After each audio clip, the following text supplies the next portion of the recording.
Alléluia. Nous avons eu un texte de prière. Nous allons prier pour notre sœur Marie, qui ne va pas très bien. Elle m'a appelé à minuit, toute pleurant. Elle était très souffrante. Et nous allons aussi prier pour la petite fille de notre frère Anissé. Ils m'ont appelé, eux, à 4 h du matin, vu l'urgence de la situation. Et en ce moment, l'enfant est évacué à Janemori et l'enfant aussi manque de sang. Donc nous allons implorer la grâce du Seigneur sur notre sœur Marie et sur le petit enfant de notre frère Anissé. Nous croyons que notre Dieu est encore elle en face ce soir. Élevons-nous voir prier.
toujours répondu. Seigneur, réponds-nous encore ce soir. En restaurant l'état de santé de notre soeur Marie, en guérissant le petit-fils de notre frère Anissé, dans le nom de Jésus, et dans ta puissante main, Seigneur, tu sais de quoi il souffre, Père élevé. Tu connais la pathologie, tu connais le démon qui dérange dans l'état de santé. Nous te prions ce soir que tu manifestes ta puissance, la victoire de Golgotha. Déploie ta puissance ce soir, car nous croyons que ce soir, tu as toi la foi, le Dieu qui nous guérit de toutes nos maladies. Accorde le Seigneur, alors que nous t'abandonnons ces cas, manifeste encore ta puissance. Seigneur, maintenant que nous allons nous rapprocher de ta parole, nous t'avons chanté, nous t'avons adoré, Seigneur, nous voulons considérer le bon de ta parole. Viens encore nous parler, alors que nous nous apprêtons à la lire, Seigneur. Nous savons qu'il y a une bénédiction pour ceux qui lisent, il y a une bénédiction pour ceux qui écoutent, et il y a une bénédiction pour ceux qui gardent la parole et la prophétie de ce livre. Maintenant, viens la bénir et viens nous parler au travers d'elle. Nous savons que la parole de Dieu ne souffre d'aucune interprétation particulière, mais c'est poussé par le Saint-Esprit qu'elle a été consignée par l'écrit. C'est poussé par le Saint-Esprit qu'elle a été prêchée par nos pères. Et aussi c'est poussé par le Saint-Esprit qu'elle doit être prêchée encore ce soir. Aussi nous soumettons, Père, sous ton pouvoir et la prééminence dans cette salle. Bénis ces moments, Père. Glorifie ton Seigneur. Nous te le demandons dans le Seigneur de Jésus-Christ. Amen.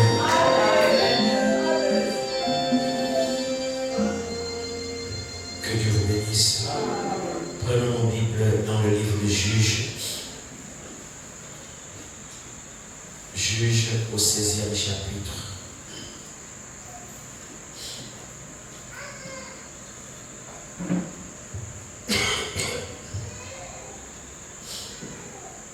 Juges au 16e chapitre.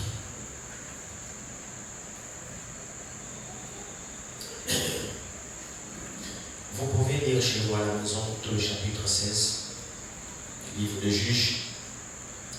Nous allons commencer à partir du verset 15 de Juges, chapitre 16, à partir du verset 15. Nous lisons la parole du Seigneur. Elle lui dit: comment peux-tu dire je t'aime, puisque ton cœur n'est pas avec moi? Voilà 3 fois que tu t'es joint de moi, et tu ne m'as pas déclaré d'où vient ta grande force.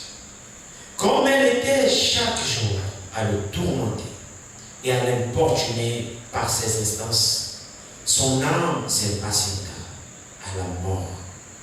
Il lui ouvrit tout son cœur et lui dit: le rasoir n'a point passé sur ma tête, parce que je suis consacré à Dieu dès le ventre de ma mère.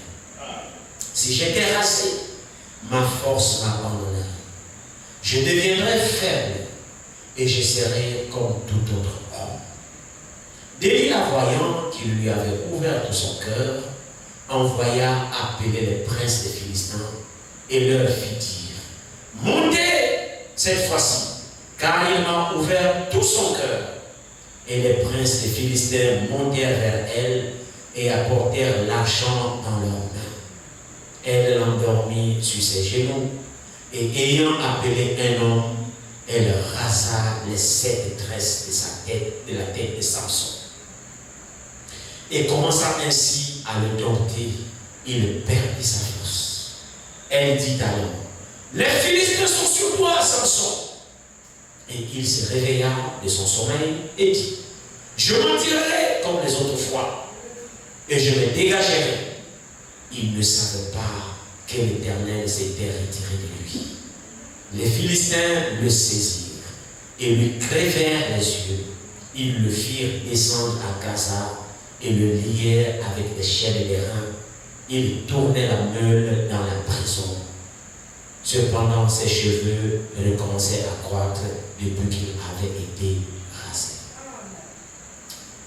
Ajoutons à cela Apocalypse chapitre 2.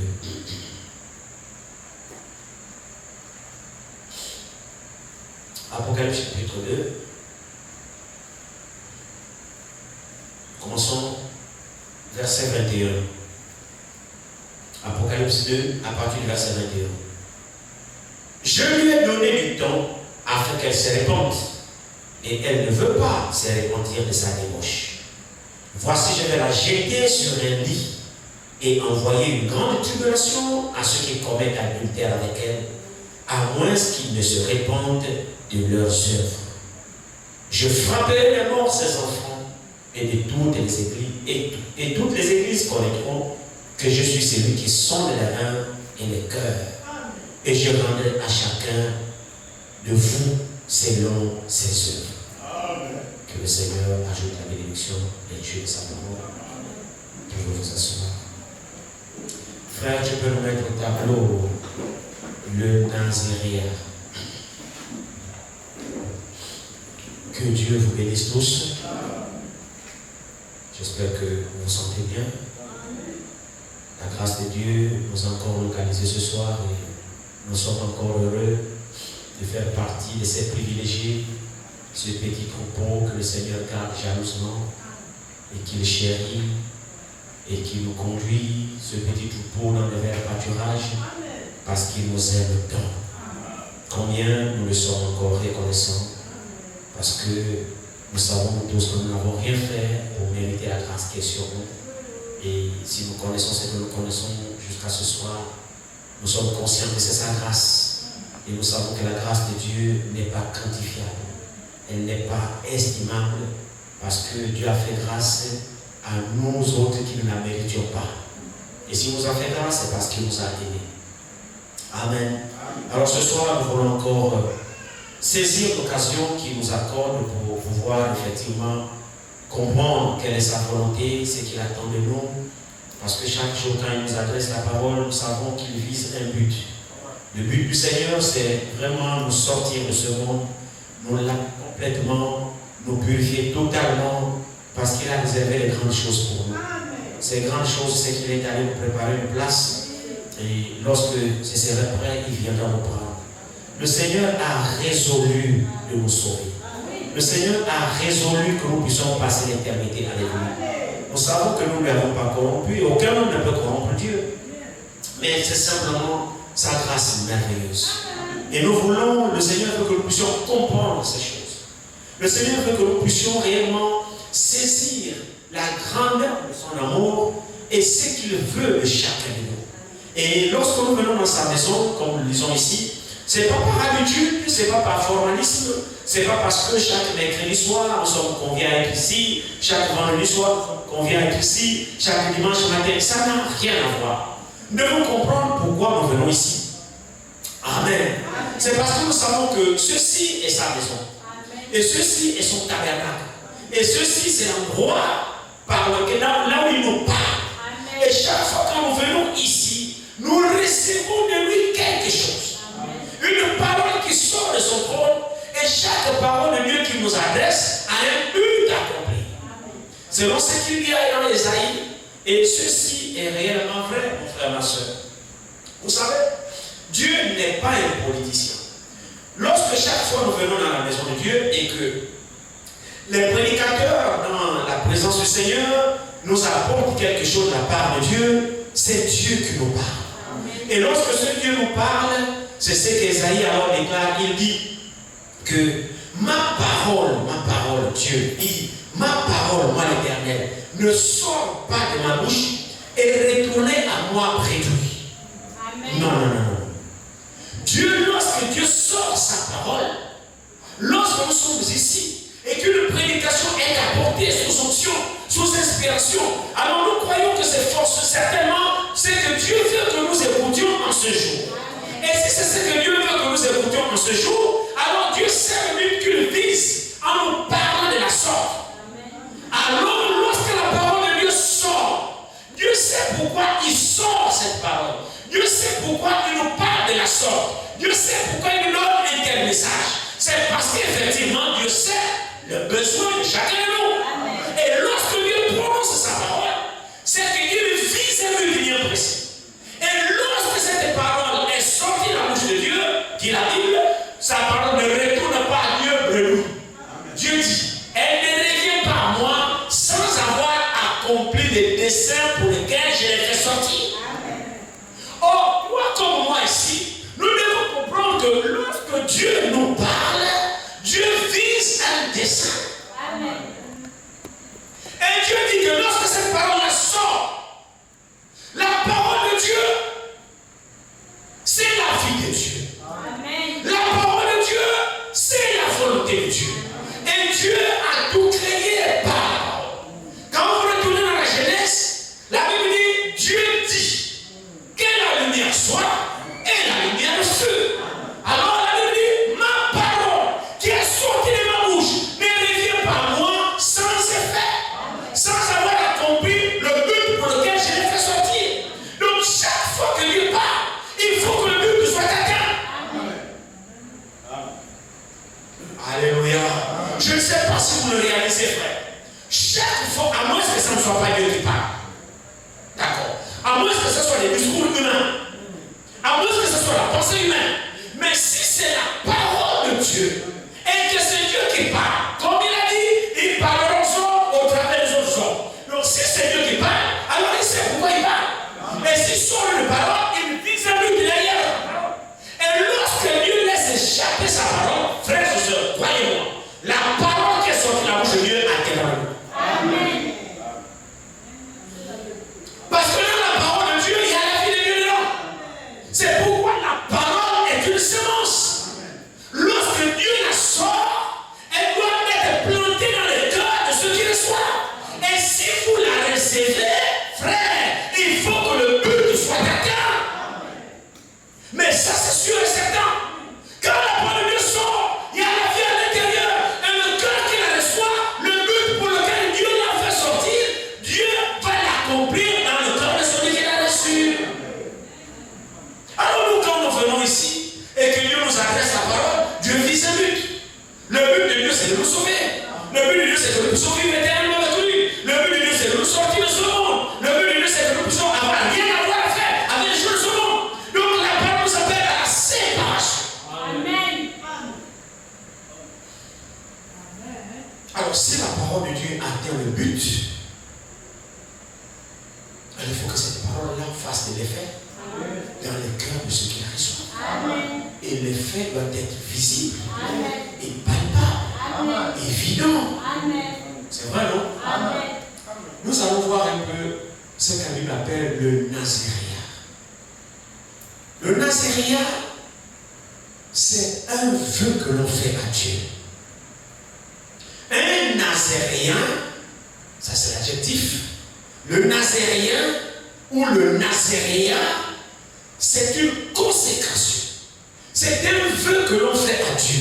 C'est quelqu'un qui s'est consacré à Dieu pour un but. Retournons d'abord dans Nombre au chapitre 6.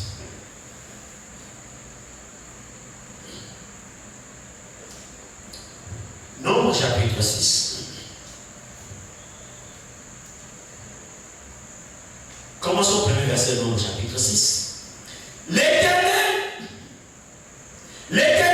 parla à Moïse et dit, parle aux enfants d'Israël et tu leur diras, lorsqu'un homme ou une femme se séparera des autres en faisant vœu du nazaréat pour se consacrer à l'Éternel, il s'abstiendra de vin et de boissons délirantes. Il ne boira ni vinaigre fait avec du vin, ni vinaigre fait avec des boissons délirantes. Il ne boira aucune liqueur tirée des raisins. Et il ne mangera point des raisins frais, ni des raisins secs, pendant tout le temps de son nazaréat. Et il ne mangera rien de ce qui provient de la vigne, depuis les pépins jusqu'à la peau du raisin. Amen. Amen. Amen. Ici, nous comprenons que l'Éternel, votre attention, frère. La Bible dit ici, l'Éternel parla à Moïse. Amen. Donc ici, ce sont les recommandations qui viennent de Dieu. Alors il dit ici, il dit,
le choix sur la base de son propre chef.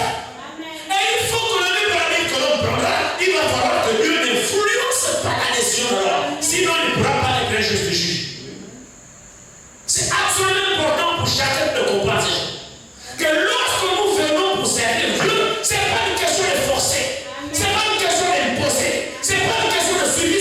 Non, c'est un engagement personnel que toi ici tu prends. Tu prends ta propre décision sur la base de la parole que tu as écoutée. Lorsqu'elle te convainc, toi ici, tu décides, tu dis non, maintenant moi là, j'abandonne le monde, maintenant je vais servir Dieu. C'est un engagement individuel qui te concerne. Dieu n'est pas dedans. Amen. La Bible dit, l'Éternel dit à Moïse, parle aux enfants d'Israël, lorsqu'un homme ou une femme se séparera, c'est son propre chemin. Donc c'est chacun ici qui prend sa décision. Donc toi seul, c'est toi qui dis, bon, maintenant moi ici, j'ai vécu tout dans le monde, j'ai porté tous les mini-jupes, j'ai trop menti, j'ai trop fait ceci. Maintenant ici, je me sépare de cette vie. C'est toi qui dois prendre cette décision. Pareil comme le frère. Lorsqu'un homme ou une femme se séparera, allez, l'Éternel parla à Moïse et dit, parle aux enfants d'Israël et tu leur diras, lorsqu'un homme ou une femme se séparera donc des autres en faisant feu d'une naziréa pour se consacrer à l'Éternel. Amen. Se séparera des autres. Vous voyez que le feu du Nazaréa, c'est une consécration individuelle faite à Dieu. C'est-à-dire que tu prends la décision de te séparer de tout ce qui n'est pas de Dieu, de tout ce qui n'est pas de la parole de Dieu. C'est une vie consacrée dans laquelle toi-même tu as décidé de te séparer. De séparer de tout ce qui est contre la parole de Dieu. C'est un engagement personnel que toi tu prends. Là, il y a la séparation. La séparation de quoi? L'ancienne vie. La séparation de quoi? Avec le monde. La séparation de quoi? Avec les anciennes habitudes. La séparation de quoi? Avec tes péchés. La séparation de quoi? Avec ta façon de voir. La séparation avec quoi? Avec ta manière de vivre. La séparation avec quoi? Avec ta conception de choses. Il s'agit c'est que maintenant tu prends une décision de te séparer de tout ce qui vient de toi. L'engagement, c'est toi-même qui le prends. Et quand tu te sépares, c'est pour te consacrer à l'Éternel. Comme Nazarien. Amen. Savez-vous que nous tous ici, que nous sommes répandus et qu'on est passé par les eaux de baptême, sur le feu de Nazarien, comme ça on fait. Oui. Sur le feu du Nazarien que nous avons fait, quand on s'est répandu, on a écouté la parole, on a été convaincu, on s'est répandu, on est parti se faire baptiser, on a décidé de nous séparer, de se séparer du monde et de se consacrer pour l'Éternel. C'est ça le Nazarien. C'est toi-même qui as pris cette décision. Alors respecte l'engagement que tu as à prendre par un feu à l'Éternel. Tu as fait un feu de consécration à l'Éternel. C'est toi-même qui as pris cet engagement. Respecte-le. Dieu ne t'a pas forcé. Dieu ne t'a pas obligé. Dieu ne t'a pas imposé. C'est toi-même ton propre chef qui a décidé de te consacrer les oreilles à l'Éternel. Respecte au moins ta parole. Amen. Alors Dieu exigeait effectivement que certaines choses ne soient pas faites. Et maintenant, nous voyons le Nazarien Samson. Retournons dans Juge. Le Nazarien Samson était un Nazarien, né consacré à l'Éternel comme juge pour délivrer Israël de la part de ses ennemis. Alors, le vœu de Nazarien de Samson, c'était une vie consacrée. Samson est né dans ce doute. Amen. Samson n'est pas né n'importe comment ou de vivre n'importe comment.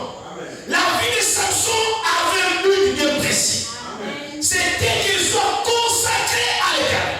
Si vous lisez même à partir du premier verset de Samson chapitre, c'est des Juges chapitre 16.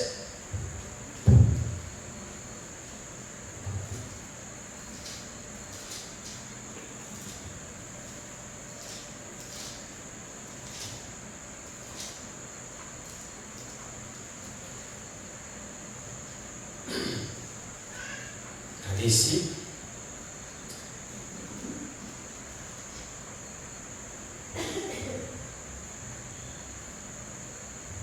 Pour gagner du temps, vous savez, je reviens pas beaucoup de temps. On va simplement avancer. Vous savez, Samson, Dieu voulait délivrer Israël. Israël était asservi par ses ennemis. Dieu voulait délivrer Israël. Alors, l'ange de l'Éternel a apparu à la femme, à la mère de Samson. Lui a donné un message derrière son mari. Le père de Samson s'appelait Manoach. Alors jusqu'à ce que l'ange a donné des instructions à sa maman. Que cet enfant qui va naître, il sera consacré à l'Éternel. Amen. Et le signe de sa consécration sera sur ses cheveux. Amen. C'est-à-dire Samson devait garder ses cheveux longs. Amen. Le rasoir ne devait jamais passer sur la tête de Samson. C'était le signe du Nazaréen de Samson. Amen. Donc la consécration de Samson, le signe du Nazaréen reposait sur sa chevelure. Amen. Or, il y a un contraste terrible entre la longue chevelure de Samson avec 1 Corinthiens 11, verset 14. Essayons un peu de voir ça.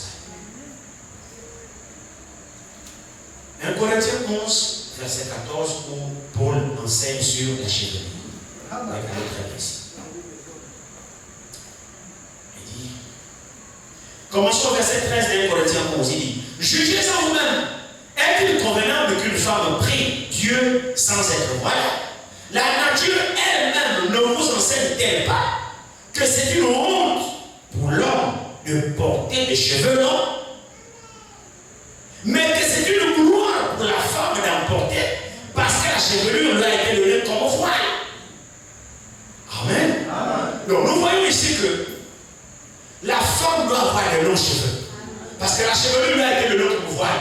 Nous ne sommes pas comme des pentecôtistes qui pensent que non, le voile dont Dieu parle, c'est le voile du foulard. Vous le voyez dans les églises pentecôtistes, on impose aux sœurs le foulard. Malgré tes cheveux, tu vas t'allumer, tu mets le foulard. Ils prennent 1 Corinthiens 11. Non. Le voile, il faut porter. Une fois pour la prier Dieu sans être voilé. Alors le voile, malgré ses cheveux, elle n'a encore le foulard. Non. Ils n'ont pas terminé le verset chapitre 11. Amen. Parce que la conclusion de tout ce que Paul enseigne se trouve ici. Il dit, verset 13, il dit, mais que c'est une gloire pour la femme d'en porter parce que la chevelure lui a été donnée comme voile. Amen. Donc le voile de la femme, ce n'est pas le foulard. Amen. Le voile de la femme, c'est les longs cheveux. Amen. C'est pourquoi vous soyez entretenez vos chevelures. La femme doit avoir des longs cheveux. Amen. Ne coupez pas vos cheveux. Ne mettez pas les histoires du monde là pour ressembler au monde. Non, ce n'est pas les perruques, ce n'est pas les mèches, c'est votre chevelure. Entretenez-la pour avoir les cheveux longs, parce que la chevelure nous a donné comme voile. Amen. Amen. C'est pas les bonnes que vous mettez le foulard, non, c'est pas le foulard, c'est les cheveux. Amen. Amen. Alors la Bible dit ici, observez, disons un peu plus haut ici pour comprendre un peu, il dit ici, toutefois, je suis au verset, commençons au verset 9. Non, commençons un peu plus haut. Verset 6. Car si une femme n'est pas voilée, qu'elle se coupe aussi les cheveux. Avez-vous entendu ça? Si elle n'est pas voilée, alors qu'elle se coupe les cheveux. Alors il dit, or, s'il est honteux pour une femme d'avoir les cheveux coupés ou d'être rasée, qu'elle se voile. Vous voyez, c'est une honte. Vous sœurs qui coupez les cheveux, c'est une honte. La femme doit avoir des longs cheveux. Et c'est beau à voir. Alors il dit ici, maintenant verset 7, l'homme ne doit pas se couvrir la tête. Avez-vous entendu ça? L'homme ne doit pas se couvrir la tête. J'ai remarqué tout à l'heure, il y a un frère qui est rentré avec le chapeau et Lucie est allé vers lui pour lui dire décoiffe-toi. Effectivement, on n'a pas le droit de porter le chapeau dans la maison de Dieu. Amen. Frère, quand vous rentrez à l'église, décoiffez-vous. Enlevez vos coiffes, enlevez vos chapeaux. Non, l'homme doit avoir la tête ouverte. Amen. C'est la femme qui doit, la femme peut avoir le chapeau dans l'église. Elle doit porter son chapeau, son foulard, ses cheveux, il n'y a pas de problème. Mais l'homme, non. Il faut avoir la tête nue. Amen. Amen. L'homme ne doit pas se couvrir la tête, puisqu'il est l'image de la gloire de Dieu. Tandis que la femme est la gloire de l'homme. En effet, l'homme n'a pas été tiré de la femme, mais la femme a été tirée de l'homme. Et l'homme n'a pas été créé à cause de la femme, mais la femme a été créée à cause de l'homme. Ça devait être clair, hein? Amen. La femme existe à cause de qui? Sœur, tu comprends pourquoi tu as été créé? Donc ta raison même d'existence, c'est pour l'homme. Donc sans l'homme, toi tu n'existerais même pas. Alors il dit ici, et l'homme n'a pas été créé à cause de la femme, mais la femme a été créée à cause de l'homme. C'est pourquoi la femme, à cause des anges, doit avoir sur la tête une marque d'autorité dont elle dépend. Toutefois dans le Seigneur, la femme n'est point sans l'homme, ni l'homme sans la femme. Amen. Car de même que la femme a été créée, a été tirée de l'homme, de même l'homme existe par la femme. Amen. Et tout vient de Dieu. Jugez sans vous-même. Est-il convenable qu'une femme prie Dieu sans être voilée? La nature elle-même ne vous enseigne-t-elle pas que c'est une honte pour l'homme de porter de longs cheveux? Amen. Amen. Donc la nature elle-même montre que c'est une honte. Un homme ne doit pas avoir de longs cheveux, c'est une honte. Mais bizarrement, Samson, son feu de Nazaréen était dans sa chevelure longue. Amen. Et qu'il ne devrait jamais les couper. Maintenant la Bible dit que c'est une honte. Frères et sœurs, c'est une image tellement forte et tellement profonde qui montre que dans cette histoire de Nazaréen, dans cette histoire de la consécration à Dieu, nous nous sommes engagés à porter le propre de Christ sur nous. C'est-à-dire, nous priver de ce que nous aimons, nous priver de ce que nous désirons, mais de porter le propre de Christ pour le Christ. C'est ce que cette image du Nazaréen typifiait dans Samson. Parce que la Bible dit que ce blanc c'est une honte d'avoir les cheveux longs, c'est une honte. La nature ne vous enseigne pas que c'est une honte pour l'homme d'avoir les longs cheveux. Il ressemble finalement à la femme. Oh, c'est que même nous, vous pouvez voir par la coupe de cheveux, non, ça c'est un homme. Oui, non, ça c'est une femme. Oui, mais une femme, un homme qui a les longs cheveux, c'est homme jusqu'au long, c'est ma cheveux. Vous voyez pas que c'est bizarre? Mais Samson, à cause de la consécration à Dieu, a accepté l'ignominie d'avoir cette honte à cause du feu du Nazaréen. Amen. Cela nous amène à comprendre, frère, que si réellement nous nous consacrons à Dieu, il y a des choses que nous devons accepter et porter le poids. Même les choses que nous aimons, nous devons prendre les abandonner. Nous allons commencer à se moquer de nous. C'est vrai, frère, on n'est plus comme le monde. On paraît bizarre. C'est que le monde trouve bon à cause du feu du Nazaréen. On se prive de ces choses. C'est une vie consacrée, une vie de sacrifice à cause de Dieu. Vous voyez que lorsque l'homme nous engageons à servir Dieu, on doit se séparer du monde. C'est que l'homme trouve bon chez toi, c'est pas bon. Parce que s'il n'y a pas de bonheur, toi tu ne le fais pas. C'est vrai, frère. Vous êtes tous les hommes disant, toi tu es l'homme, tu es là, toi ce n'est mauvais, le monde doit trouver des frères bien comme ça, mais toi chez toi, non. Même s'il fait chaud, tu es bien habillé. Tu es Nazaréen. Les gens vont dire, quand tu fais pas chaud, marche à chaud et tout ça. J'ai ma petite nièce, la fille de ma grande soeur, que je prends tous les matins, la déposer à l'école, elle chercher, puisque la grande soeur et son mari sont hospitalisés un jour. Elle m'a dit un jour, j'étais chez ma mère, on était au salon, elle me dit, tonton, je lui dis, mais je n'étais jamais vu en culotte. Je Je n'ai jamais vu des mollets. Je n'ai jamais vu des mollets tonton. Tu ne verras jamais, t'inquiète pas. Tu es toujours en pantalon, même quand tu viens au salon, tu es toujours en pantalon. Soit tu es en pantalon, en jogging, mais jamais en jogging. Pourquoi tu ne peux pas les jogging? Je ne les porte pas. Si je veux les porter, c'est la machin. Amen. Vous voyez, vous savez qui ça? Non, mais je suis un Nazaréen. C'est vrai, non? Je peux me permettre de m'exposer comme ça. Non, non, non, non, non. Je suis un Nazaréen. Même si tout le monde me trouve normal, chez moi, c'est pas normal. Moi, ce qui est normal, c'est ce que la parole de Dieu dit. Vous voyez, c'est une certaine privation. Servir Dieu, c'est une privation.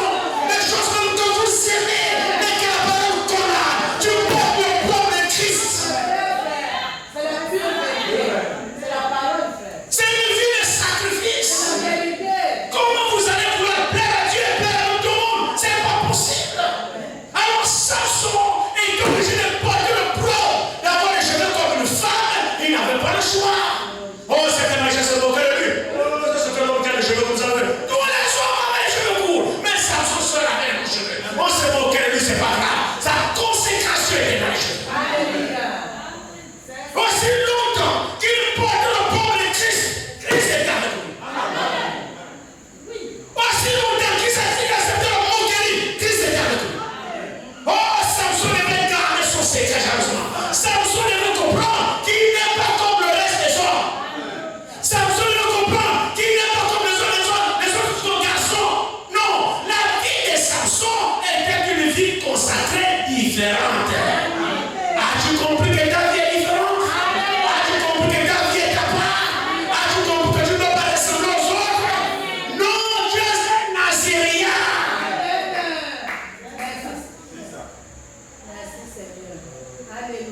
Mon frère, ma soeur, ta consécration, c'est jusqu'au jour de ton vœu, ton engagement.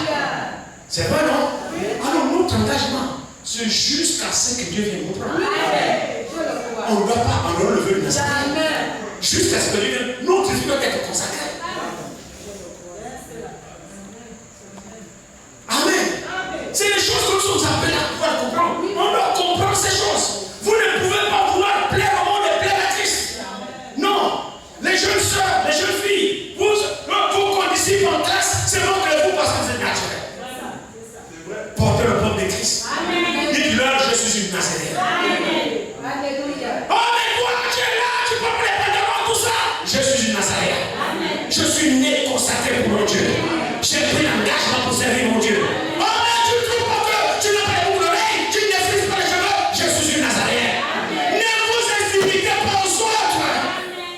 Amen. Oh, le problème de Samson, c'était quoi? Le problème de Samson, c'est que non seulement il savait qu'il était né consacré, sa maman veillait sur lui. Samson va aller jouer à Samson n'est pas jouer à le Nazaréen. C'est ce qu'on voit aujourd'hui.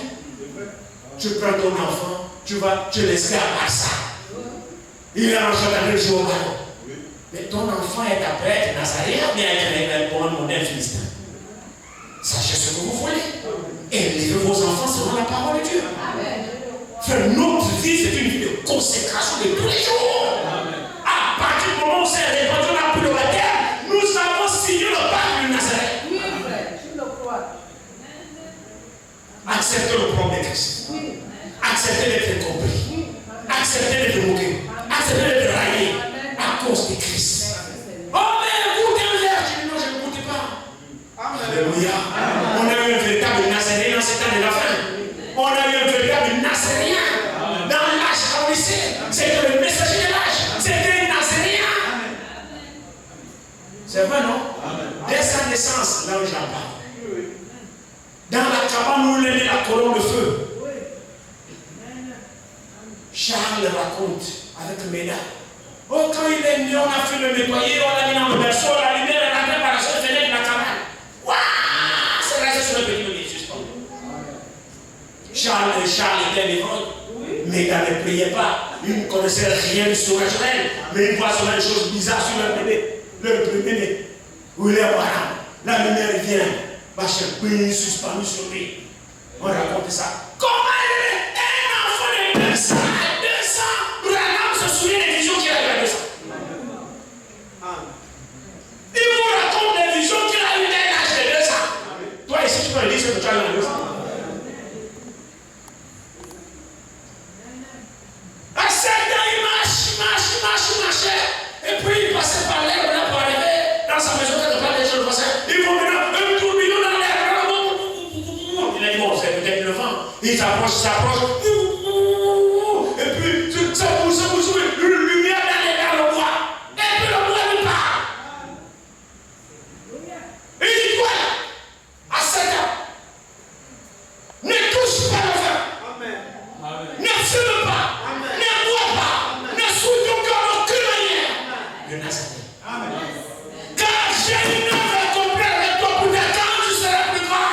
Alors consacre-toi parce que tu as un grand travail à faire dans ce monde. C'est le travail de Samson. Il ne fumera pas, il ne boira pas de vin. Tout son être entier consacré. Mon frère, ma soeur, notre consécration, c'est corps, âme, esprit.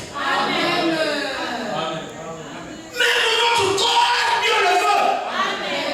Notre esprit, Dieu le veut. Notre âme, Dieu la veut. Dieu veut tout. Alors, tout là, je me soumets que son feu. Le corps veut, je dis non. Oh, écoute un peu, non. Il était devenu une risée. Il va à l'école. Oh, Branham, écoute un peu. Alors, fume un peu, fume un peu. Les jeunes de son âge, de son buffet, fumer. Lui, il ne savait pas faire ça. Alors, je lui ai pris mon mouche, il prend, il travaille, les gens se cassent. Les autres se montrent, non, pour le mouiller, il fuit en courant, en pleurant chez sa mère. Il n'arrive pas à faire comme les autres. Vous n'êtes pas comme les autres. Arrêtez de copier les autres. Vous êtes en part. Vous êtes nés pour un but. Ne copiez pas les autres. Le problème qu'on a aujourd'hui, c'est qu'on veut faire comme les autres. On a oublié que nous sommes des Nazaréens. On a été consacrés à Dieu toute notre vie.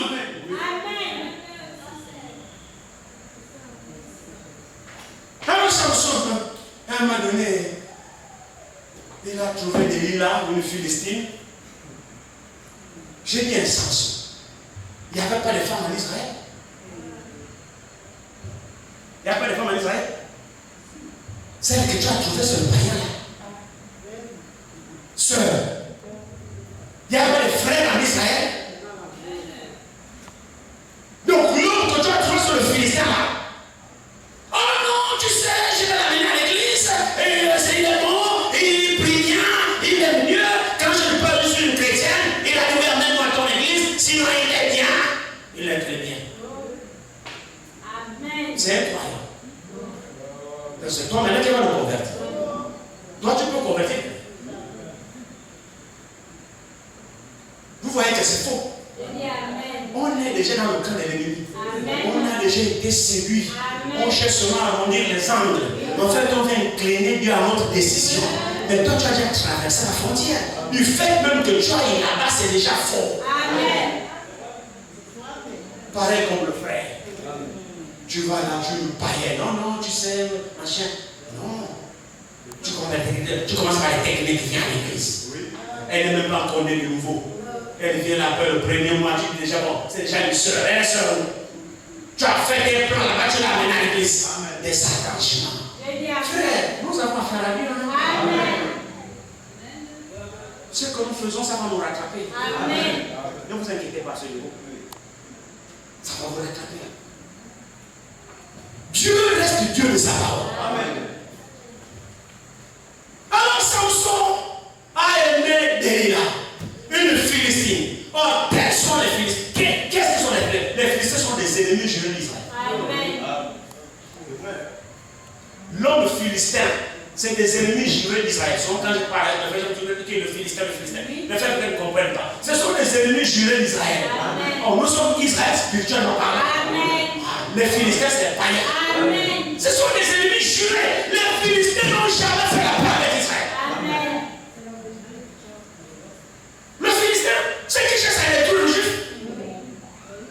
Le but du Philistin, c'est de tuer Israël. toi, tu as des amis philistins, tu as des amis philistines. Tu ramasses une philistine, tu l'amènes à l'église. Tu ramasses un philistin, bon soir, tu l'amènes à l'église. Mais les conséquences, tu assumes les conséquences. Amen. Ce qui est bien dans cette histoire, c'est que comme qui payera tes conséquences. Alors Samson, il s'est laissé berner par Delilah, la Philistine. Or, mon frère, ma soeur, c'est quelque chose qui nous enseigne. La marche de Samson inspire l'église. Le messager, dans le message intitulé Une église séduite par le monde, il s'est servi de l'histoire de Samson et Delilah. Samson est un type de l'église et Delilah c'est un type du monde. C'est la cohabitation que le croyant et le monde font maintenant aujourd'hui. Or, normalement, le croyant sépare du monde. Comment toi qui es croyant, tu cohabites avec le monde? Il dit ici que c'est le frère, la femme ou l'homme qui se séparera des autres pour faire œuvre de Nazareth consacrée à l'Éternel. Donc il y a une séparation qui se pose. L'église et le monde se fait différent. L'église vient à gauche, la monde vient à droite. Il n'y a pas de lien de communauté avec le monde. Si on n'a pas compris ça, nous sommes pas l'église. Quand vous comprenez le monde finira par vous gagner. Et c'est ça ce que Samson n'a pas compris. Vous savez, frère, le monde dans lequel nous sommes, le prince de ce monde, c'est un malin. La Bible l'appelle le malin. Vous savez qui on appelle malin? C'est un stratège. C'est quelqu'un qui a accumulé une certaine connaissance de la vie. Quand on dit que c'est un malin, c'est-à-dire c'est un rusé. C'est un tacticien. Il sait comment commencer à placer les pions. Il sait comment je place là. Tu vas jouer, il va placer comme ça. Je pousse comme ça, il viendra comme ça. C'est un tacticien. Il te rentre doucement sans que tu le saches. Vous savez, regardez très bien ici. Retournons dans Juge 16. Regardez ici. C'est triste cette histoire et que cette histoire puisse vous servir. Regardez très bien ici. Commençons un peu plus haut ici. Commencez l'histoire depuis le premier verset. Samson partit pour Gaza et il y vit une femme prostituée. Et il entra chez elle.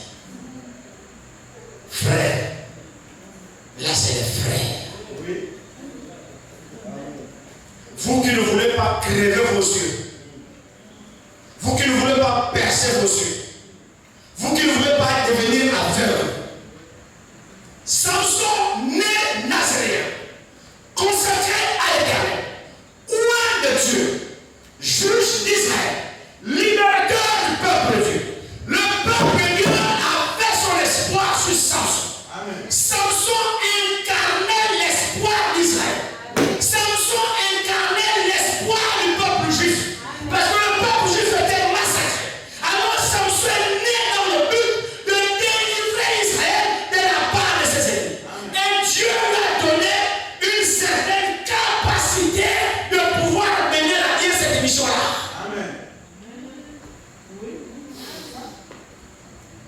Samson ne veut rien faire. N'est pas courtisé avec le monde. Amen. Mon frère, ma soeur, le monde, frère, on a dit, le monde, le péché séduit par la beauté. Amen. Le péché, il nous attire parce que le péché est beau. Oh, le péché n'est pas vilain.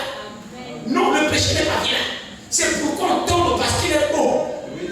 Là, est beau à voir. C'est beau, vous savez non? Le fruit était beau à voir. C'était pas vilain. Si c'était vilain, elle n'allait pas se laisser attirer. Mais c'était beau. Rien que l'apparence c'est beau. Et fait mon ami, le péché séduit par la beauté.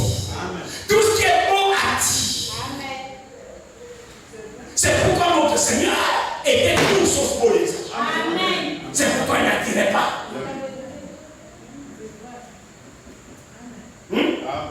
Mais c'est Isaïe 53. C'est vrai, non? Isaïe 53, vous savez, il ne poussait pas beaucoup les pour sortir ici. La Bible dit n'avait une beauté des regards pour attirer les regards. Donc tout ce qui attire les regards, c'est par la beauté. Le péché séduit par la beauté. La beauté, c'est ce qui attire. Ah, c'est beau, hein? Ah, c'est beau, là, j'attire. Mais c'est qui est vilain qui prend l'attention. C'est pourquoi le Seigneur a attiré l'attention des personnes. Parce que physiquement, il n'était pas bon. C'est pour moi que le dit, c'est Christ. Mais plus beau que lui, il n'en avait pas. En termes de caractère, il avait le plus beau caractère, il avait le plus bel esprit. Oh oui, frère, j'ai trouvé un parmi 10 000. Le plus beau pour mon âme, c'est le caractère le plus doux. Jésus est l'homme le plus beau par le caractère, par sa nature. Voilà que se faire attirer par le caractère, pas par la beauté extérieure. Et les choses spirituelles peuvent être attirées par la beauté intérieure. La beauté extérieure est trompeuse. C'est le caractère qu'on a besoin. Et Jésus en avait un. Celui qui s'est laissé attirer par Jésus, c'est celui qui avait le caractère de Jésus. Mais en termes de beauté, ce n'était pas bon. Hein? Le péché séduit par la beauté. La beauté. C'est pourquoi le messager dit, le diable a mis le paquet dans la beauté. Aujourd'hui, aucune femme n'est fidèle aujourd'hui. C'est pourquoi vous, jeunes filles, l'esprit de beauté qui vous anime, là, faites attention. C'est vrai. Tu es là devant le miroir. C'est ça. Tu es capable de passer toute la journée devant le miroir. Ah, Tu ne cherches pas devant le miroir. Dieu te bénisse. Amen. Tu te nies, tu reviens à peine quitté. Oui. Tu retournes. Non! C'est vrai. Faites attention. Ah, Le diable agit dans la beauté. Le diable embellit les femmes dans le but de séduire. La femme aujourd'hui veut se sentir belle dans le but d'attirer. Vous ne savez pas l'esprit qui vous anime dans la beauté. C'est-à-dire le diable vous embellit parce que vous aimez quand on vous désire. Quand une femme n'est pas désirée, elle se sent mal aimée. On ne m'a pas aimé aujourd'hui. c'est vrai. Je suis sorti, personne ne m'a sifflé. C'est vrai. Attends, je me suis habillé comme ça. La tenue là, non, c'est pas sûr que. Alors, lui-même maintenant, tu vas fendre la vie, je te fends jusqu'à. Parce que hier c'était ici. Tu es sorti, on ne t'a pas sifflé. Non, ça, tu fends, tu ouvres encore ici. Tu marches, tu vas m'envoyer, on ne t'a pas sifflé. Tu reviens, tu dis, ah, tu as passé la main lit. Tu fends encore, tu marches là, la cuisse, les fentes là, tu marches over les cuisses. C'est quoi ça? Vraiment. Soit les fentes devant, soit les fentes derrière. C'est vrai. C'est quoi? En réalité, vous cherchez quoi? Vous cherchez que les hommes vous interprètent. C'est ça. Si vous ne le savez pas, tout ce que vous faites, c'est dans le but d'être désiré. C'est vrai. Voici pourquoi l'esprit là vous voit. C'est vrai. L'esprit là vous voit.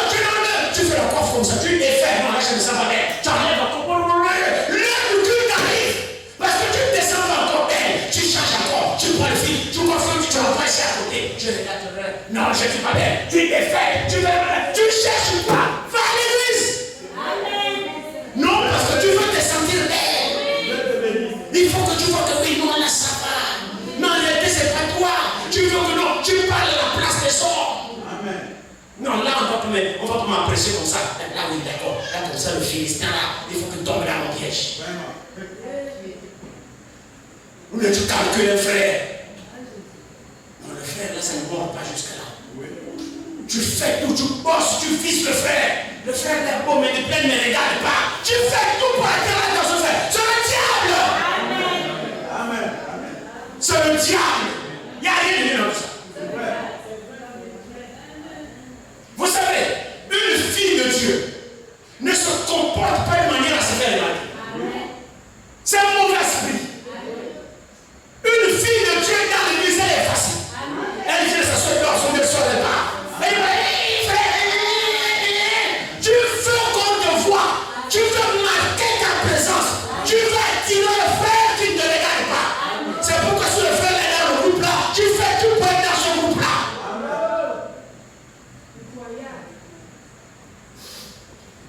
C'est un esprit de légèreté. Et c'est du diable. Tu séduire le frère. Tu veux que le frère s'intéresse à toi. C'est pas ça la fille de Dieu. Non, c'est pas ça la fille de Dieu. La fille de Dieu, tu es naturel. Tu évangélises ton Dieu. Et c'est tout. Tu ne vises pas, frère. Tu ne calcules pas, frère. Ah non. Ferme tes yeux sur Christ, concentre-toi à ton Dieu. Dieu t'enverra un fils de Dieu qui te demandera la main. Mais toi, n'attire pas, ne te comporte pas de manière à marquer le frère. Regarde, moi je suis, tu ne me vois pas depuis là. Quand vous faites ça, vous êtes légère. Bon, excusez-moi. Vous voyez, alors ici, il est là. Effectivement, Samson a commencé à regarder les grimaces de Delilah. Les femmes qui grimacent. J'ai déjà du mal à partir de là. Mais on va se laisser conduire. Qui vous a dit qu'une seule grimace?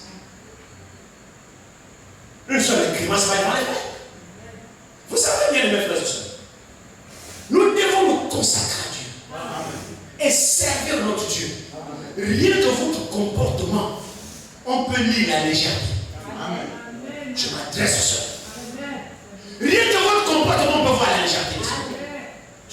Qu'est-ce qu'une sœur a grimacé devant les frères? Tu cherches quoi? Tu veux marquer l'attention pour qu'on te regarde? Mais non. Efface-toi. Tu es là, tu grimaces, tu fais ceci, les dents sont dehors, et tu vas faire les dents sont dehors, les dents sont dehors. Tu parles au frère, c'est comme si le frère est ton ami. Le frère n'est pas ton ami. Il n'y a pas d'amitié entre frères et sœurs. Il n'y a pas d'amitié entre frères et sœurs. Frère à gauche, sœur à droite. Ah, c'est mon ami, il n'y a pas d'amitié entre frères et sœurs. Il n'y a pas. Il n'y a pas. Tu parles à un frère, tu me fixes le regard dans les yeux. Frère, c'est le frère. Déjà, la soeur a une tenue. Quand tu vas parler, frère, c'est vrai, les habitudes. Les habitudes nous ont amenés loin. Les Philistins sont sur toi, Samson. Les Philistins sont sur toi, Église. Parce que l'Église a baissé la garde. L'Église aujourd'hui est une vertu qui caractérise l'Église. L'Église a laissé tomber ses vertus. Le comportement des sœurs, des frères de l'Église, ils ont laissé tomber les barrières. C'est même les amitiés entre frères et sœurs. Les Philistins sont sur vous. Remettez les barrières. Honorez votre vénération. Il faut une séparation. Les habitudes ont envahi l'Église. Les habitudes ont envahi les frères et les sœurs. Aujourd'hui, c'est le copinage. C'est les camarades dans l'Église. On est devenu copains dans l'Église. L'Église a perdu sa puissance. L'Église a perdu sa force. C'est qu'il faut qu'il y ait trop de légèreté parmi nous. Et c'est quoi? Ne vous étonnez pas qu'il y ait des naufrages parce qu'on a brisé toutes les barrières. Remettez les barrières en place. Frère à gauche, sœur à droite. Remettez les barrières. Samson s'est laissé prendre par la beauté de Delilah, païenne qu'il était. Samson était déconsacré. Il savait forcément que Delilah était une prostituée et que lui, en tant que Nazarien, n'avait pas approché les prostituées. Vous voyez comment la beauté, mon frère, c'est beau. Amen. Il faut être un fils de Dieu pour résister devant la beauté d'une femme. Amen. Ne condamnons pas Samson. Oh. La beauté de la femme aujourd'hui fait rage. Le diable, le messager dit, dans la brochure de mariage et divorce, je vous la lirai ici quand le Seigneur permettra. Il dit le diable a des armes principales pour faire tomber les enfants. Amen. Il a plusieurs armes.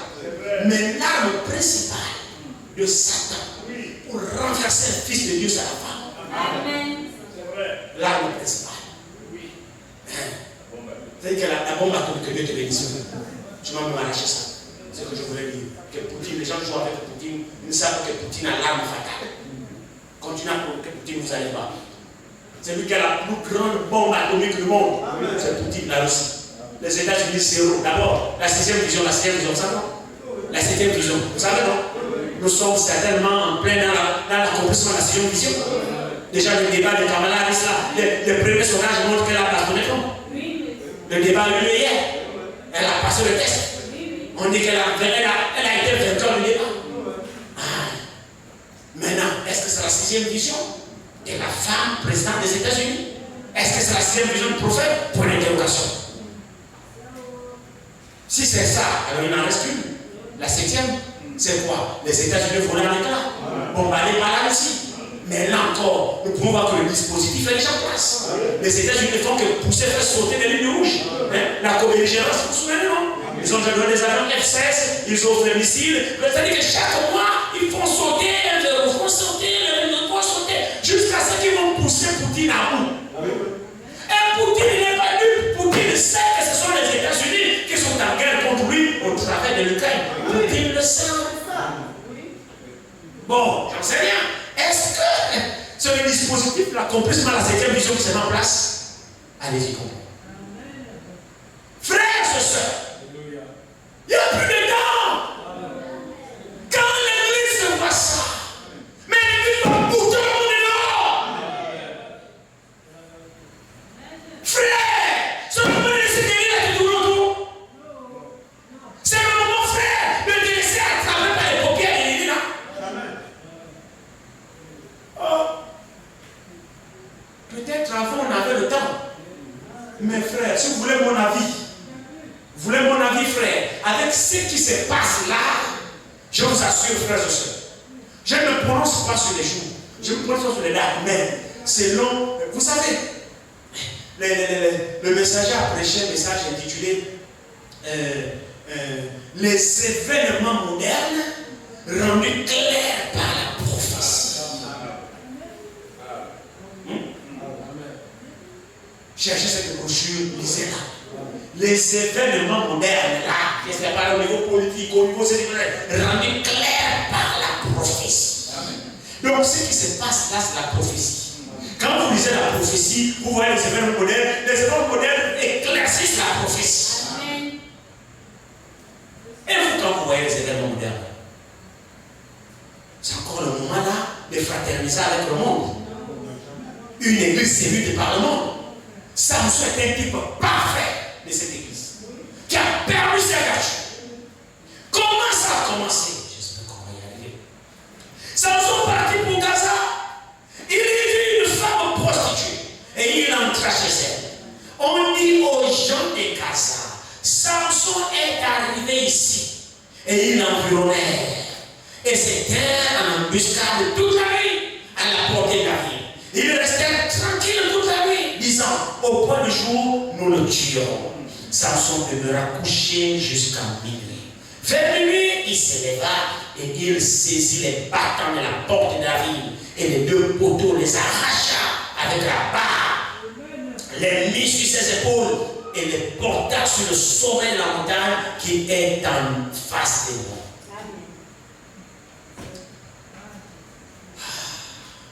Il était indomptable. Un homme, il n'y a jamais eu un homme sur cette terre qui a eu la force comme Samson. Il n'existe pas. C'est un type de l'église. Il n'y a jamais eu de puissance sur cette terre qui est dans l'église. Quand l'église garde sa position, aucun adversaire ne peut adopter. Quand Samson gardait sa position, aucun Philistien ne peut adopter. L'église, gardez votre secret. Votre secret se trouve dans le feu de consécration. Samson a soulevé les portails, les bétons coulés, armés. Le portail coulé, poteau ci coulé, portail en fer, il coulé. Samson se lève, il prend le poteau, il soulève, il arrache. Il prend le soulève, il enlève le poteau, il prend le poteau, il met sur son épaule. Il gravit la montagne avec ça, il dépose là-bas. Amen. Des choses que les anciens peuvent détruire Samson s'assoit avec ça.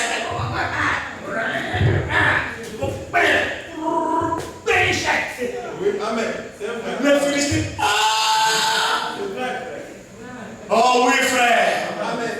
Vous savez, quand un croyant est dans la portion de la parole, le diable, la peur change de camp. Moi, je me donne comme l'impression que la peur est venue du côté de l'église que du côté du diable qui agit dans le monde.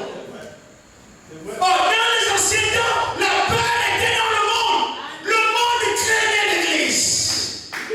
Alléluia. Pourquoi?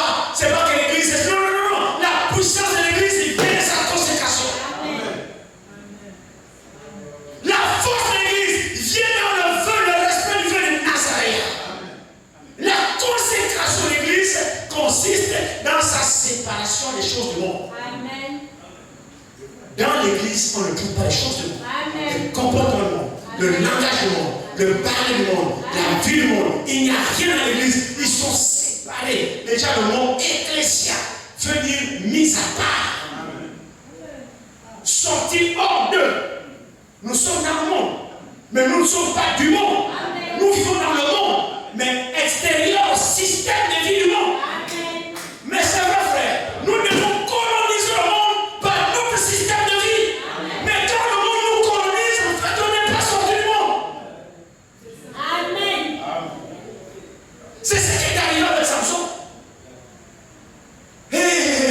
Lorsqu'il s'est laissé attraper par cette beauté, comme toi ici, quand tu suis les choses du monde, tu continues à fréquenter les choses du monde. Tu as tous les jours avec eux. Écoutez-moi, frère, on ne fraternise pas avec le diable. Amen. Dieu nous a donné le discernement de comprendre que ça c'est bon, ça c'est mauvais. Quand c'est mauvais, pourquoi tu fraternises avec ça? La chose que tu fraternises avec ça, c'est la chose là qui va te couler. Vous savez, à force, comme dit le monde, l'appétit vient en mangeant. Hein? Le diable c'est un stratège. Il sait comment faire pour vous. Il viendra pas méchamment envers vous. Il vous aborde avec gentillesse. Il commence, non, c'est pas grave. Toi-même, tu sais, non, ce n'est rien.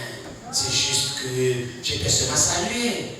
Accompagne-moi là. Tu sais, pourtant, c'est rien du tout aussi. Ne sois pas juste là, accompagne-moi juste là à la rivière. Mais pourquoi quand tu veux que je t'accompagne? Non, tu sais, c'est juste là pour toi. Si ne sois pas trop dur, juste là. Ah, donc à votre église, on est même accompagné des autres là. Oui, va toi-même. Amen. Frère, c'est un stratège. Tu vas voir que, bon, c'est vrai, qu'est-ce qu'il y a de mal de l'accompagner là? Il n'y a rien. Bon, si j'abuse. Non, tu n'abuses pas. Tu es prudent. Amen. Parce que quand tu vas l'accompagner là, de là jusqu'à la rivière, là, combien de mots tu auras déjà bombardé? C'est vrai. Oh, nous sommes la parole d'une séance.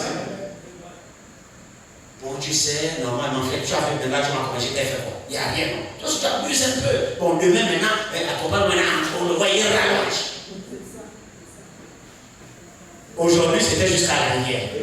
Ça a mordu. Maintenant, il est mort. Il est là, moi, j'ai fait quoi? Moi, j'ai fait quoi? Tu abuses pour maintenant, accompagne-moi en boulot. Ah, voilà. Si hier, j'ai fait quoi? Tu t'es demandé, j'ai fait quoi? Tu me fais pas confiance?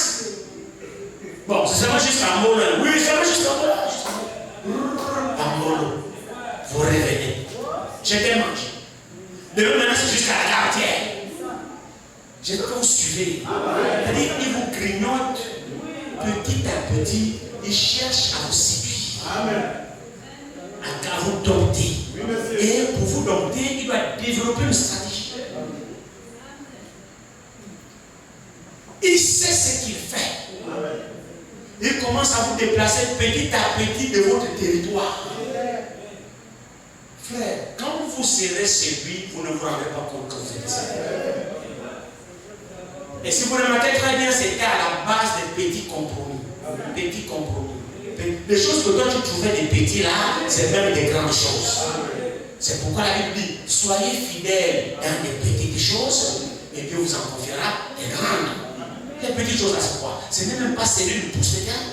Quand tu sais que celui-là c'est un Philistin, ou bien sur la citadelle la semi-philistine, ou bien j'en sais rien, un comportement que la parole prospère. Mais ne cède pas. Amen. C'est tout.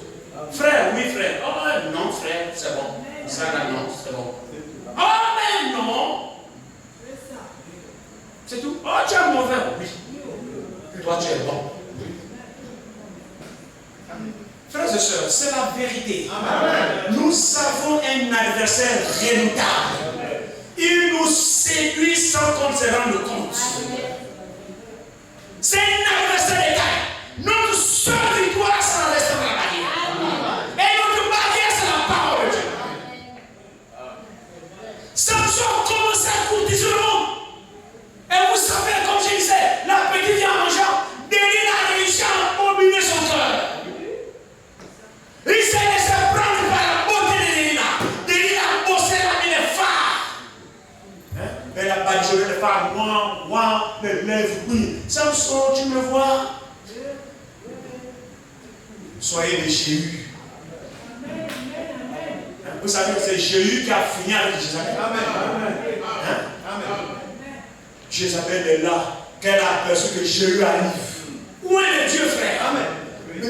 Jézabel a ouvert la fenêtre. Elle a mis les phares. C'est écrit comme ça. Elle a mis les phares aux yeux. Elle s'est parlé. Elle a mis les rastas à vos histoires-là.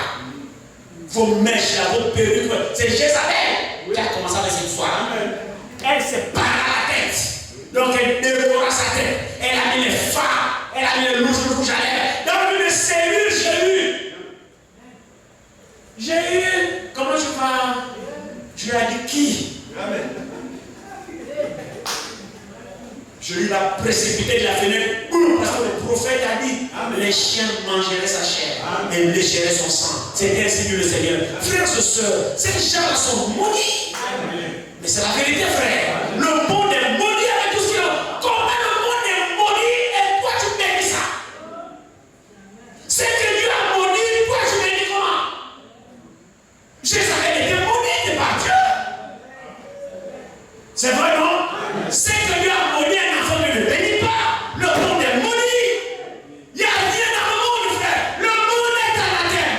La malédiction est promise sur le monde, sur la vie du monde, sur le comportement du monde. Le monde est maudit. Il n'y a rien de bon là-bas. Toi, tu trouves quoi de bon là? Tu vas prendre la malédiction que Dieu a déjà maudit. Non.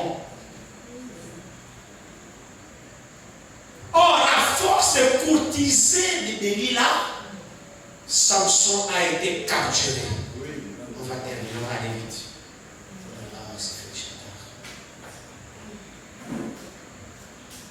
On va continuer vendredi. Regardez ici. Regardez très bien ici. Il dit, on va simplement lire et puis on va partir. Vous allez voir comment il essayait un petit peu de résister. Regardez. On dit aujourd'hui, il commence au verset 3. Samson demeura couché jusqu'à la nuit. On avait déjà vu ça. Verset 4. Après cela, il aima une femme dans la vallée de Sorek. Elle se nommait Délila. Vous voyez, le faible de Samson était sur la femme. Amen. Il a commencé d'abord par la prostituée. Il a passé la nuit chez la prostituée. Il s'est réveillé là-bas. Il n'était pas satisfait. Il cherche maintenant une autre qu'il va jusqu'à aimer au nom de Délila. Regardez très bien. Après cela, il aima une femme dans la vallée de Sorek. Elle se nommait Délila. Les princes des Philistins montèrent vers elle et lui dit, flatte-le pour savoir d'où lui vient sa grande force et comment nous pourrons nous rendre maîtres de lui. Nous le lirons pour le dompter et nous te donnerons chacun 1100 cycles d'argent. Il y a beaucoup de choses à dire là-dedans. Frères et sœurs, si le Seigneur nous accorde la grâce pour comprendre comment le diable agit dans ce monde, dans le but de nous renverser, le diable va poindre n'importe qui dans le but de te faire tomber. C'est comme ça que le diable travaille. Le diable peut poindre une soeur. Le diable peut poindre un frère. Mais c'est vrai ce que je vous dis. Vous êtes un fils de Dieu. Vous êtes une fille de Dieu. Votre marche est bien avec Dieu. Vous êtes béni par Dieu. Le diable n'est pas content de votre marche. Vous le dérangez dans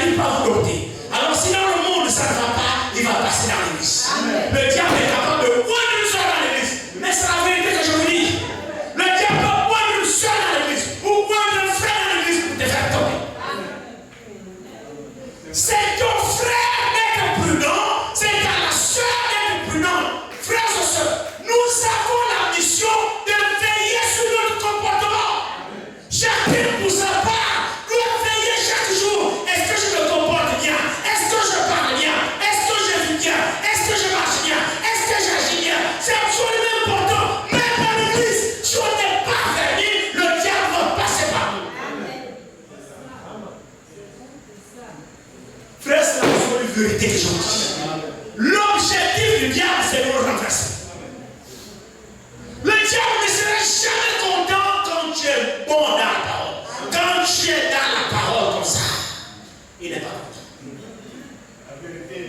Un frère qui n'est pas affecté dans l'église, il va le coindre pour te renverser. Une soeur qui n'est pas affectée dans l'église, elle va te coindre. Le diable va la coindre. Et si la soeur ne comprend pas que l'esprit de la commune du diable, elle se rend au service du diable, ça se rend compte. Pour faire tomber le frère. Et si le frère n'est pas fermé, il se mettra à la disposition du diable pour faire tomber la soeur. C'est vrai ce que je vous dis. C'est à chacun de nous de veiller. De veiller sur sa conduite, de veiller sur son comportement. Parce que le diable, c'est le diable. Hein? Il est diable, il restera diable. Et s'il a le moyen de t'atteindre le frère, il ne va pas limiter sur le moyen. Il mettra le paquet. C'est pourquoi, sœur, veille sur ta façon de te comporter. Frère, veille sur ta façon de te comporter. Quand nous sommes pas le monde n'est pas délivré,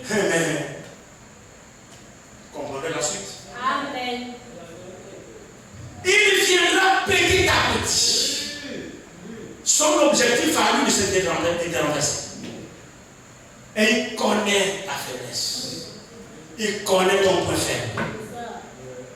Il s'est renseigné. Il sait comment faire pour t'avoir. Il s'est renseigné. Il sait que tu es faible en matière de femme. Il sait ça. Alors il va faire quoi? Il va préparer les sœurs qui sont toujours autour de toi. Parce que ton esprit c'est la femme. C'est pourquoi tu n'arrives pas à te séparer des femmes. Là où il y a les sœurs, tu es là. Parce qu'au milieu de toi, ton esprit c'est l'esprit des femmes. Alors tu te plais quand tu as entouré les sœurs. Tu satisfais ce démon-là. Vice versa. Une sœur qui se plaît toujours à accompagner les frères. Qu'est-ce qu'une sœur a à foutre là où il y a les frères? Ou qu'est-ce qu'un frère a à foutre là où il y a les sœurs? Il s'est renseigné sur ton préféré. Il s'est renseigné sur ton préféré. Alors il met le paquet pour t'attaquer là. Il dit c'est là son préféré. C'est là, met le paquet. Frère, accompagne-nous. Frère, tu viens nous rendre visite. Hein? Ta visite là, c'est seulement les soeurs.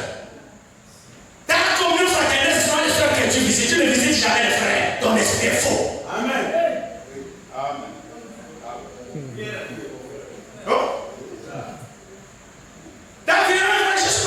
La soeur, j'ai visité le frère, ta visite là, c'est le frère là.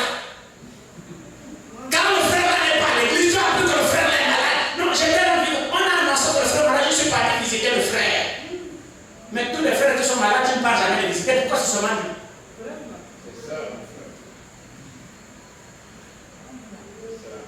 Frère, faisons attention. Une église séduite par le monde. Le diable, c'est un fin stratège. Il sait comment rentrer pour vous déstabiliser. Notre degré d'éveil, vu l'âge dans lequel nous sommes, doit être redoublé davantage. Parce qu'il se servira même de la parole.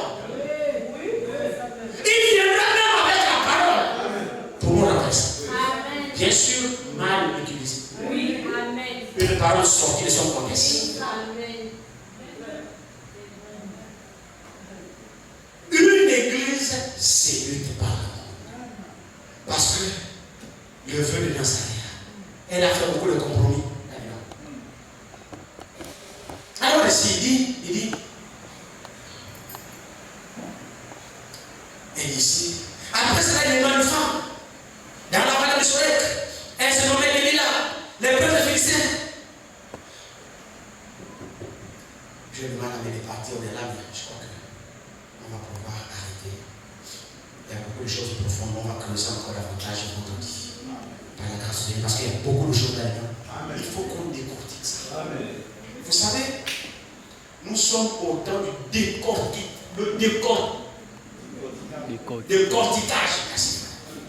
Nous sommes au temps du décortiquage les astuces de l'ennemi selon la lumière du soir qu'on a reçu. Vous savez, ce message, c'est la lumière, un projecteur qui est clair. Et toutes les astuces du diable fourniraient là, le message nous aide. Amen. Amen. La peut-être est ignorante, mais nous ici, on comprend. Amen. On connaît les agissements là, les filous. C'est le diable. On va décortiquer tout ça. Pour voir parfois par où le diable nous attrape. Des fois, c'est par des choses légères. Il nous a manqué seulement l'attention. Mais il est là-dedans. C'est pourquoi renouveler de vigilance. Sois prudent, frère. Sois prudent, soeur. Redouble, ouvre l'œil. C'est vrai, non? Le messager dit évitez même l'apparence du péché. Et pourtant, ce n'est pas le péché. Mais ça risque ça. Évite. Amen. Amen. Oui, frère. Merci. Il dit évitez même l'apparence du péché. Quelque chose qui s'appelle. Là, si on fait ça. Non, là, c'est pas bon. Vous savez, frère, tout le monde n'a pas votre degré de foi. Ne mettez pas tout le monde à votre niveau de foi. Non. Vous n'agissez pas par amour. Vous pouvez être convaincu de ce que vous faites. Mais l'autre pas. Si vous avez l'amour, vous abstiendrez. À cause de l'autre. Le diable dans Satan. L'église séduite par le monde. Elle c'est l'église. C'est l'église. Mais le monde est déjà là. Mais il ne s'est pas rendu compte. Le monde est là. Mais l'église est là. Nous sommes l'église. Et pourtant le monde est là. Et combien d'églises aujourd'hui Satan se sent à l'aise? Oui, monsieur. Amen.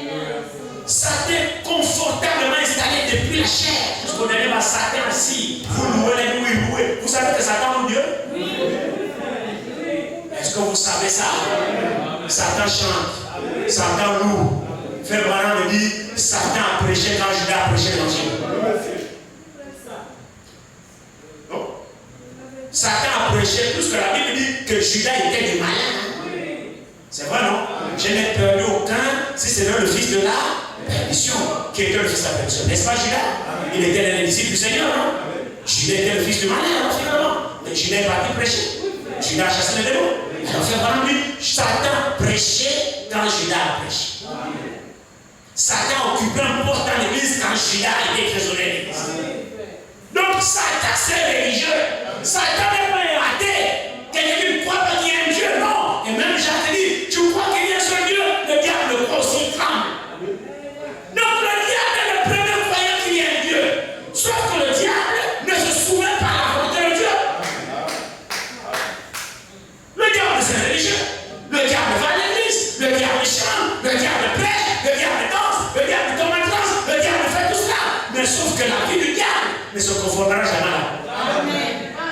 C'est pourquoi, frère, ouvrons l'œil. Faisons attention. Le temps dans lequel nous sommes est très dangereux. Nous nous devons séduire sans le savoir. Alors que le diable nous a jamais oublié. Mais on ne se rend pas compte. C'est pourquoi Dieu, dans son amour, nous conduit dans les verts pâturages. Amen. Parce qu'il ne veut pas que nous soyons détruits. Amen. Le diable, c'est le malin. Le malin. Beaucoup d'églises sont liées par le diable. Même ceux qui ont dit message comme ça, on est porté des épreuves de quel message s'agit. Parce que comment faire ça qu'ils aient pas des assemblées, soi-disant message? On se pose la question de quel message s'agit. Est-ce que c'est le message biblique du temps de l'affaire? Si oui, mais ce qui se passe au sein de nos assemblées, c'est compliqué. Amen. Le diable est rentré. La monalité est rentrée. Tu vois les frères qui ne se parlent pas, les soeurs qui ne s'entendent pas, les ceci dans l'église, la souris dans l'église, et vous appelez ça l'église du message. Non! Amen. Avez-vous entendu Apocalypse 2? Je lui ai donné du temps pour qu'elle se répande. Amen. Mais n'a pas voulu se repentir de ses péchés. Il y a toujours un temps que Dieu accorde. Amen. Parce que Dieu ne veut pas le détruire. Amen. C'est pourquoi il nous parle. Que nous puissions être conscients de notre vœu de Nazaréen. N'oublions pas que nous sommes venus consacrés pour Dieu. Amen. Alors chacun pour sa part, effectivement, doit regarder quand tu te mires là. Ne te mire pas sur le miroir de la maison là. Le véritable miroir, c'est la parole. Amen. Mire-toi sur la parole. La parole dit que toi, sœur, tu dois te comporter comment? C'est écrit ici. Parce que le vrai miroir, c'est la Bible ici. Maintenant, regarde ta vie, toi, sœur, et aligne là les écritures de la miroir de la parole. Et tu vas voir, est-ce que ta vie, quand tu te regardes, et tu regardes le miroir de la parole, est-ce que c'est compatible? Toi, c'est le vrai miroir. Laisse le miroir de maison, casse ça. Amen. Le vrai miroir, c'est la parole de Dieu qui te montre ton état, qui te montre ton comportement, qui te montre ton langage, qui te montre ton habillement, qui te montre tes réactions. C'est ça le vrai miroir. Maintenant, regarde-toi. Est-ce que quand tu te mires là, tu peux comme tu amènes par rapport à ta vie? Ne soyons pas séduits par le monde. Aucune religion ne sauve. Aucune église ne sauve. Non, rien ne sauve. C'est Jésus seul qui sauve. Et Jésus, il a la parole. Il ne viendra pas vous prendre vous. Il viendra prendre sa parole qui est en vous. Alors, débarrassez-vous de tout ce qui est le monde. Si le monde est en vous, ne prendra pas. S'il vient, le monde est en vous. C'est pas ça la vérité, frère. S'il y a des choses du monde en nous, nous ne sommes pas concernés par nous. Il s'agit d'une véritable purge. Dans le langage, dans même la façon de regarder. Le regard plein d'adultère, de convoitise, c'est écrit. Donc nous devons arriver à un niveau où même le regard est pur. Il n'y a plus d'adultère dans le regard. Il n'y a plus de convoitise dans le regard. Vous voyez à quel niveau Dieu place là-bas. Le regard plein d'adultère. Enfin, je n'ai rien fait. Mais quand je regarde, Dieu voit l'adultère. Dieu voit. Vous savez, il voit. Je sais que le regard là, tu es déjà dedans. Il voit, même si tu n'as pas parlé, il voit. Il voit seul que tes yeux sont remplis de convoitise. Tu as déjà visé un frère, même si tu ne parles pas. Il sait les yeux là quand tu regardes le frère. Dieu voit. Débarrassons-nous de tout ce qui est nous. Quand quelqu'un est dans cet état, il est séduit. Vous voyez la situation? Quand quelqu'un est dans cet état, il est séduit. Que Dieu vous bénisse.